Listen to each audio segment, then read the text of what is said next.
नमस्कार।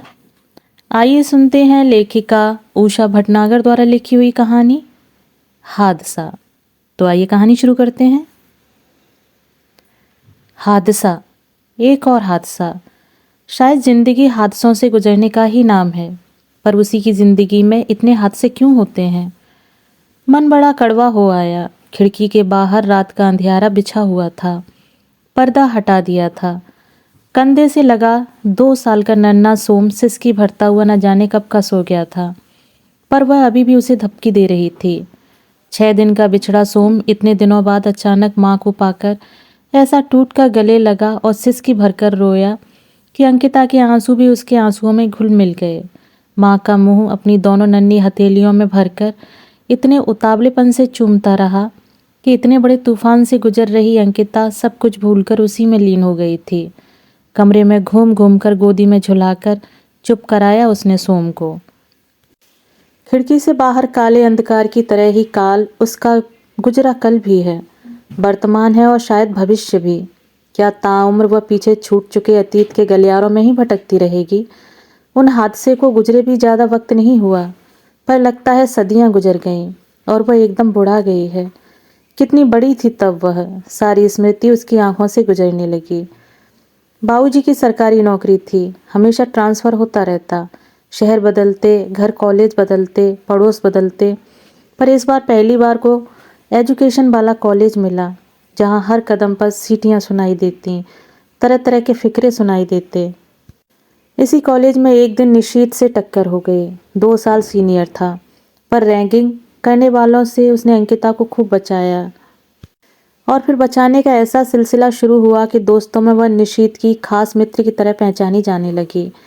दोस्ती कब प्यार में बदल गई, दोनों को पता ही नहीं चला। अब कॉलेज जाने का मकसद सिर्फ एक दूसरे से मिलना भर ही रह गया था। किताबें एक ओर सरकाकर एक दूसरे का हाथ थामे घंटों बतियाते हुए वक्त कब गुजर जाता होश ही नहीं रहता। पार्क का वह झुरमुट सबकी निगाहों की ओट में था, इसलिए वहाँ घंटों बातें होती रहती थीं। माथे पर उड़ाई लटों को संवार देना, गालों पर हाथ फेरना, सब चलता था। लेकिन उस दिन निशीत के हाथ उसे जकड़ते गए। कसती हुई गिरफ्त से छूटने की कोशिश भी की उसने, पर गर्म सांसों और लरजते हाथों के आगे धीरे धीरे रहा सहा होश भी गंवा बैठी थी। ना करते हुए भी गुनाह के आगे समर्पित होती चली गई थी। किया तो दोनों ने ही था, पर सजा उसे मिल गई अगले ही महीने में। पार्क के जिस झुरमुट में यह गुनाह कर बैठे थे, उसी में सहमते हुए डबडबाई आंखों के साथ उसने निशीत को सूचना दी थी। पूरा भरोसा था कि वह उसका जरूर साथ देगा, पर बात ऐसे पलटेगी उसे आभास ही नहीं था। वह कहने लगा, अरे कैसी मॉडर्न लड़की हो, कोई प्रिकॉशन नहीं लिया, अबॉर्शन करा लो, जान छोड़ाओ। अभी तो पढ़ने और मौज मस्ती के दिन हैं, फिर तो सारी जिंदगी कमाने और गृहस्थी चलाने में ही पिस जाएगी। भौचक्की सी अंकिता उसे ताकती रह गई थी। अस्फुट स्वर में इतना ही कह पाई, हाँ बेवकूफ़ तो हूँ ही, मॉडर्न जमाने की हूँ, पर इतनी दूर जाने की नहीं सोच पाई थी। फिर भुगतो ना अब। क्यों, तुम्हारा कोई भी दोष नहीं? कोई ज़बरदस्ती तो नहीं की थी, और फिर मैं क्यों भुगतूँ? और अभी तो मेरी सारी पढ़ाई बाकी है, करियर है, भविष्य है। क्या मेरी पढ़ाई, मेरा भविष्य, मेरा करियर कुछ अर्थ नहीं रखते? यह अनचाहा बोझ सिर्फ मैं क्यों ढोऊं? तो फिर निकाल फेंको ना। उकताहट भरा स्वर था। तो यही तुम्हारा अंतिम निर्णय है? तुम अपना कोई भी दायित्व तो नहीं लोगे? पैसे की मदद चाहिए तो बोलो, देने को तैयार हूँ। चौंक कर अंकिता ने सिर उठाया। उसके चेहरे पर अफसोस का कोई भाव नहीं था। आंसुओं को निर्ममता से पोंछकर उसने पलटकर कहा, आपका दिया यह एक दान ही मेरे लिए बहुत है। इसका दायित्व उठाने से तुम पीछे हट सकते हो, पर मैं तो नहीं हट सकती। तुम्हारा फैसला मुझे स्वीकार नहीं। जैसे भी होगा मैं इस दायित्व को अकेले निभा लूंगी। और निरुत्तर निशीत को चुपचाप बैठा छोड़कर वह सदा के लिए उस कुंज और निशीत की दुनिया से बाहर निकल आई थी। घर में तो कभी न कभी बात खुलनी ही थी। एक आंधी सी उठी थी बंद कमरों में, जहाँ सिर्फ वह थी, माँ थी और बाबूजी थे। चुप बैठी वह सुनती रही सब। ना तो अपने फैसले से डिगी, ना ही नाम बताया। क्या फ़ायदा? जो जिम्मेदारी लेना ही नहीं चाहता उस पर थोपने की ज़रूरत भी नहीं। आखिरकार कॉलेज की पढ़ाई बीच में छुड़ाकर समय से बहुत पहले ही दूर पहाड़ों पर अकेली बसी माँ की दूर की विधवा बहन के घर जाकर रहना पड़ा। विधवा का खिताब ओढ़कर वहीं बच्चे को वहीं विधवा मौसी के पास छोड़कर आना पड़ा। बाबूजी नए शहर में आ गए थे ट्रांसफ़र लेकर। वहीं कुंवारी बनकर आगे की परीक्षाएं पास कर वह बैंक की परीक्षाएं देने लगी।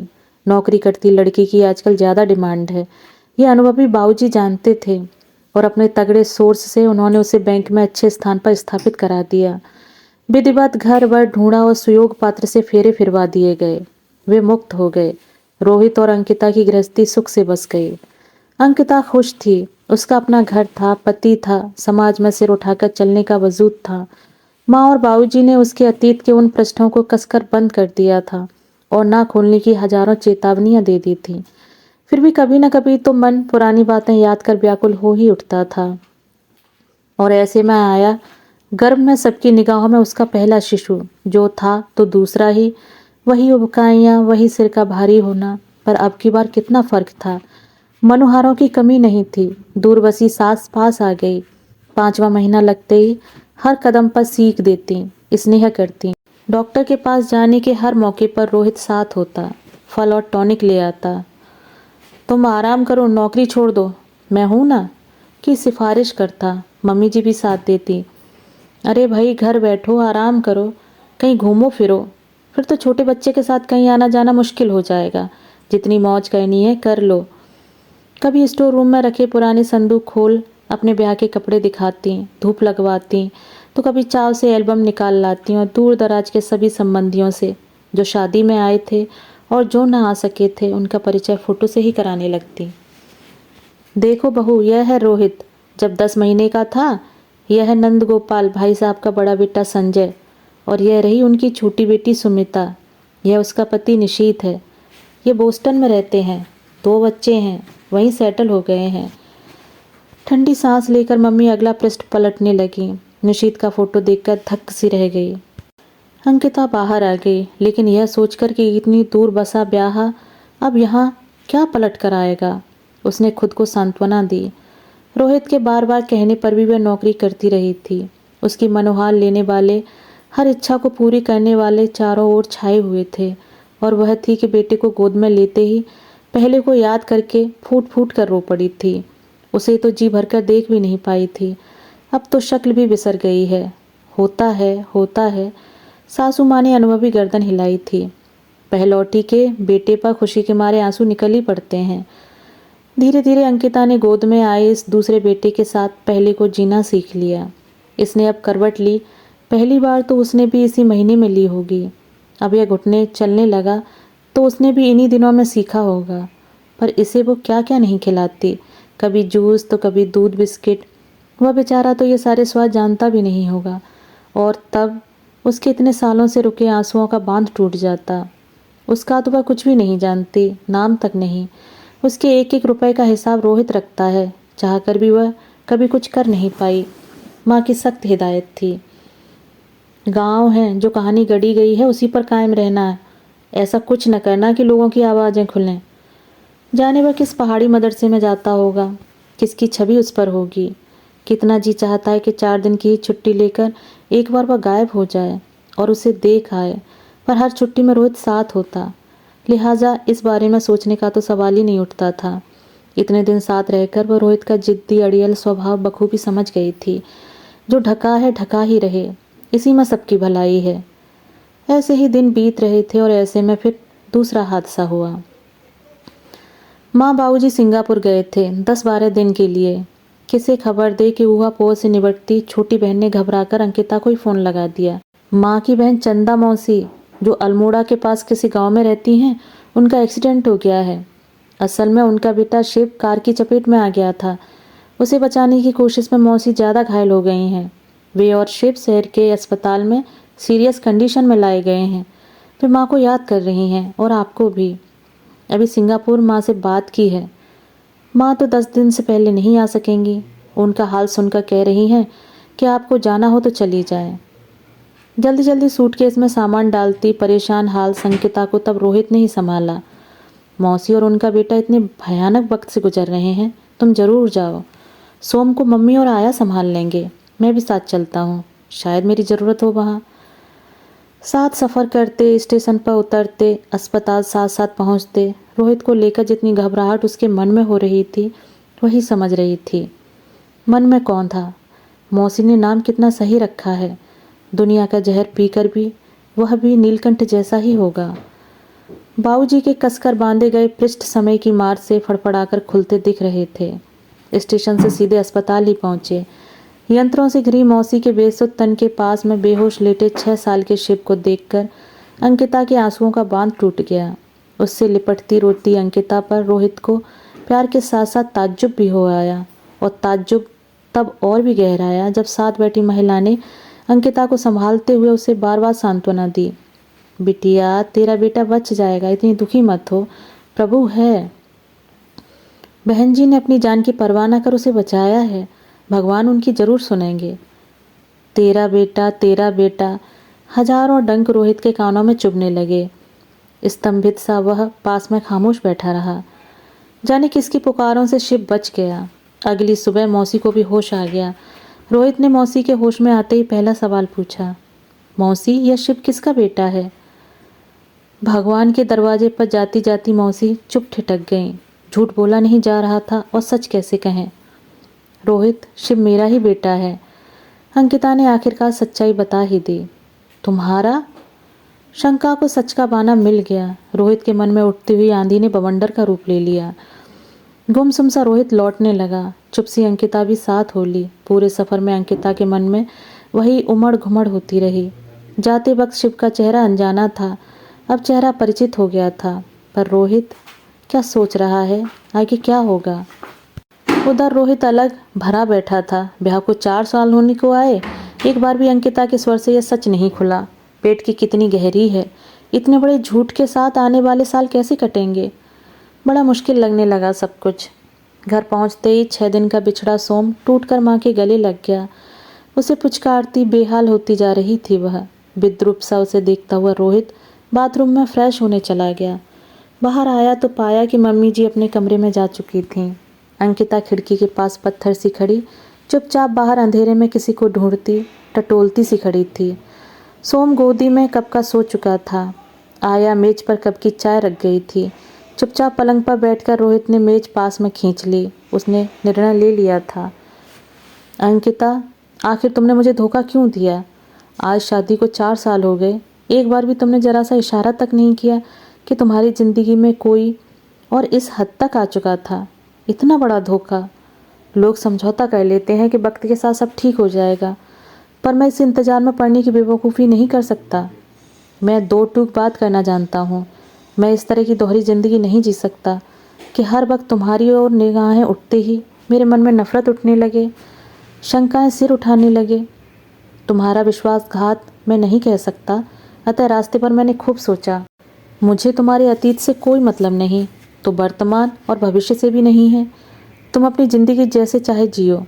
अभी तो ज़िंदगी का पूरा सफ़र सामने पड़ा है, और ऐसे के साथ यह सफ़र तय करना मेरे लिए नामुमकिन है। सोम को छाती से लगाई अंकिता चुप बैठी रह गई। उसे इस बात का हमेशा डर था। माँ बाबूजी भी इसी सहम से भरे थे। पुरुष का अहम बड़ा कड़ा होता है, भले ही उसकी ज़िंदगी में पत्नी से पहले या बाद में कितनी ही आती रहें, पर अपनी पत्नी की ज़िंदगी में उसे पहला पुरुष ही होना है, और अंतिम भी। इन 4 सालों में ही वह रोहित की आदत व स्वभाव समझ गई थी और इसी से खामोश बनी रही थी। पर भेद ऐसे खुल जाएगा, किसे पता था? सच्चाई पता चलने पर एक बार राहत की सांस आई थी। लगा था पत्थर सा बोझ छाती पर से हट गया है, पर रोहित का गंभीर चेहरा देख देख कर वही बोझ चौगुना बढ़ रहा था। अब इन 2 टूक बातों के आगे मनोहर की क्या गुंजाइश है? क्या पांव पकड़कर रोने पर भी माफ़ी मिलने की उम्मीद है? ठंडी सांस से बदन सिहर गया। सिर उठाकर उसने पूछा, यह हादसा मेरी ज़िंदगी में क्यों हुआ? किसने किया? इस सब से तुम्हें कोई सरोकार नहीं। शायद तुम्हारी निगाह में मैं अपवित्र, झूठी, मक्कार हो गई। तुम्हारे लिए मुख्य बात यह हो गई कि तुम अब मेरे साथ ज़िंदगी नहीं बिता सकते। जो यह तूफ़ान मेरी ज़िंदगी में लाया, वह आराम की ज़िंदगी जी सकता है, सिर्फ इसलिए कि वह पुरुष है। खैर, तुम्हें मेरे अतीत से कोई सरोकार नहीं, जबकि यह तुम भी जानते हो कि औरत के गर्भ में बच्चा कोई पुरुष ही डालता है, चाहे रेप करके या प्यार का झूठा दिलासा देकर। पर तुम्हें उस सब से कोई मतलब है ही नहीं ना। खैर, तुम जब भी कहोगे मैं तुम्हारे इस घर से चली जाऊंगी। तुम्हारे डाइवोर्स पेपर्स में कोई अड़चन नहीं आएगी। सोम और मेरा गुजारा तनख्वाह में मज़े से हो जाएगा। 1 मिनट सन्नाटा सा छाया रहा, फिर रोहित का ही कड़वा स्वर था। सोम, भला वह तुम्हारे साथ क्यों जाएगा? जिस स्त्री के साथ मैं ज़िंदगी नहीं काट सकता, उसके पास रहने की इजाज़त अपने बेटे को कैसे दे सकता हूँ? उस पर तुम्हारा कोई हक नहीं है। वह इस कुल का है, वह यहीं रहेगा। तुम्हें अपने लिए कुछ चाहिए तो हर महीने मैं दूंगा। क्यों? वह अकेला इस कुल का कैसे हो गया? पैदा तो उसे इसी कुल की इस अपवित्र मक्कार बहू ने किया है। तुम्हारा उस पर क्या हक है? तुमने तो 2 क्षण का आनंद भर लिया था, जो अपना योगदान दे गया। पर सारी तकलीफ़ें तो उसके पेट में आने के बाद मैंने ही झेली हैं, और आज उस पर मेरा हक ही नहीं रहा। वाह, क्या खूब है। एक क्षण रुककर उसने गौर से रोहित का चेहरा देखा, एक निर्णय लिया। पता है तुम्हें शिव किसका बेटा है? सुन लो आज तुम भी। तुम्हारे ही चचेरे बहनोई निशीत ने मुझे यह सौगात कॉलेज के दिनों में दी थी। मेरे मना करने पर भी। कितना कहा था शादी कर लो, पर वह साफ मुकर गया। उसे अपनी नौकरी, अपना भविष्य दिख रहा था। तो वह सिर्फ मेरी जिम्मेदारी थी, मेरी भूल थी। उसे हटा दो या पैदा करना है तो खुद भुगतो, कहकर वह सब जिम्मेदारी से मुक्त होकर अलग हो गया था। और आज जब शादी के बाद सोम पैदा हुआ है तो सब तुम्हारा ही है। उस पर मेरा जरा सा भी हक नहीं रहा। वाह, शादी से पहले हो तो औरत का है, और शादी के बाद हो तो पुरुष का हो गया। उस पर औरत का हक ही नहीं रहा, जबकि पैदा दोनों को उसी ने किया। दोनों बार वही तकलीफ़ें झेली, वही शारीरिक मानसिक दुख सुख भोगे। वाह रे पुरुष का न्याय। भौचक के रोहित के चेहरे से निगाहें हटाकर अंकिता फपक फपक कर रो पड़ी। कमरे में सिर्फ उसकी सिसकियां गूंज रही थीं। 2 मिनट बाद अपने पर काबू पाते हुए अंकिता ने आंसू पोंछ डाले। बहुत हो गया। 4 पैसे हाथ में दे देने से तुम पुरुष सब कामों से मुक्त हो सकते हो, जो भी चाहे कर सकते हो। उसने भी मोल चुकाने की बात की थी, सो वही तुम भी कर रहे हो। मैंने ना तब लिया ना अब लेना है। मैं अपनी जिम्मेदारी खुद संभालूंगी। शिव की जिम्मेदारी अकेली मेरी थी, जो मैंने पूरी नहीं की, डर से। अब गांव से उसे बुलाकर अच्छे स्कूल में पढ़ाकर उसका भविष्य संभालने का दायित्व तो मेरा है। और एक भ्रष्ट माँ की कोख से जन्मे बच्चे से तुम अपना घर आंगन क्यों अपवित्र करते हो? सोम की जिम्मेदारी भी मेरी ही है। तुम दोनों ने मुझे जो भ्रूण दिए हैं बच्चों के रूप में, वही देना भरपूर है मेरे लिए। मुझे और कुछ भी नहीं लेना है तुमसे। एक क्षण रुककर उसने चुप बैठे रोहित के चेहरे पर आंखें गड़ाते हुए दृढ़ स्वर में कहा, किसी भी शर्त पर सोम को मैं नहीं दूंगी, ये समझ लो। डाइवोर्स पेपर पर शांति से साइन करने की मेरी यही शर्त है, और तुम उसमें अड़ंगा लगाओगे तो मैं तुम्हारी निगाहों में तो नीच गिरी हुई औरत हूँ ही। तो फिर कोर्ट में खड़े होकर तुम्हारे खानदान की नीचता साबित करने से मैं भी नहीं हिचकिचाऊंगी। रोहित के उत्तर का इंतजार किए बिना ही अंकिता पलंग से उठ खड़ी हुई। दृढ़ कदमों से सोम को छाती से लगाए कमरे के बंद दरवाजे खोलकर वह बाहर निकल आई। अब हादसों से गुजर जाने की ताकत उसमें और भी आ गई है। दोस्तों, अभी आप सुन रहे थे उषा भटनागर द्वारा लिखी हुई कहानी हादसा। कहानी सुनने के लिए धन्यवाद।